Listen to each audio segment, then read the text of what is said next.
Understanding the basic psychology of the dog you have in your house is quite important.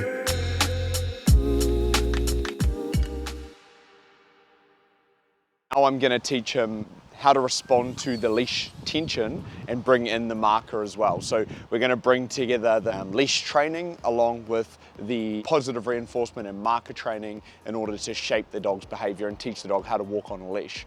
Okay, so we're essentially effectively using negative reinforcement, which is the leash, and positive reinforcement, which is the food reward, and all our communication in between that as leading up to the reinforcer. Once again, I always let the dog have a sniff of the environment first thing. I always let the dog have a little bit of a sniff, let the dog get accustomed. So I'm not fighting the dog, you know, like the last thing you want is a dog that just wants to have a bit of a sniff and you're just constantly trying to battle the dog, and it could be a lot less stressful for the dog if you were to just give the dog a little bit of a sniff. So he's had a bit of a sniff and now I'm going to start the training.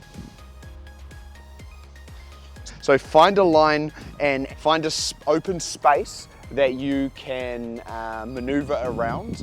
What we're going to do is we're going to walk along that line, and when the dog pulls, we're going to stop, block, change direction, okay? So stop, block, guide. That's how I think about it. Come up. So I'll give you a demo. So we're walking in a straight line. The dog pulls, stop, block, guide, change direction. Stop, block, guide, change direction. Cool? Stop, block, guide. All right? Stop, block, guide. Good boy. Good boy.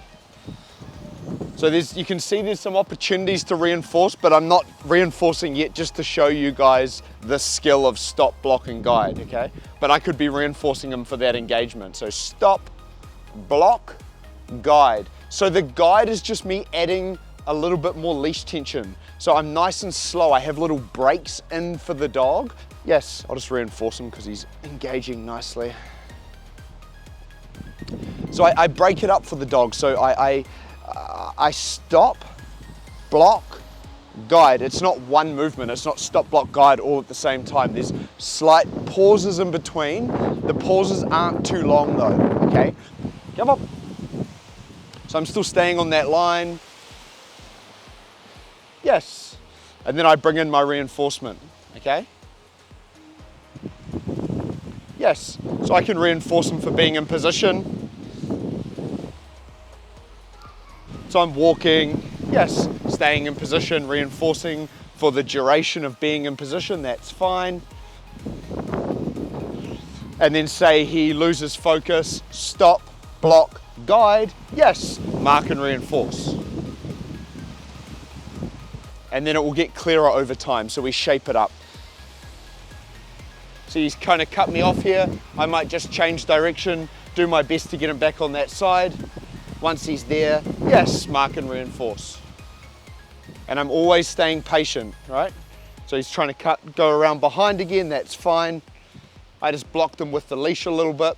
Yes, mark and reinforce. Yes. So you see there, I'm kind of cutting him off a little bit. So that cutting him off is just cutting him off there. When he follows me, yes, marking and reinforcing. Getting him used to different patterns of movement.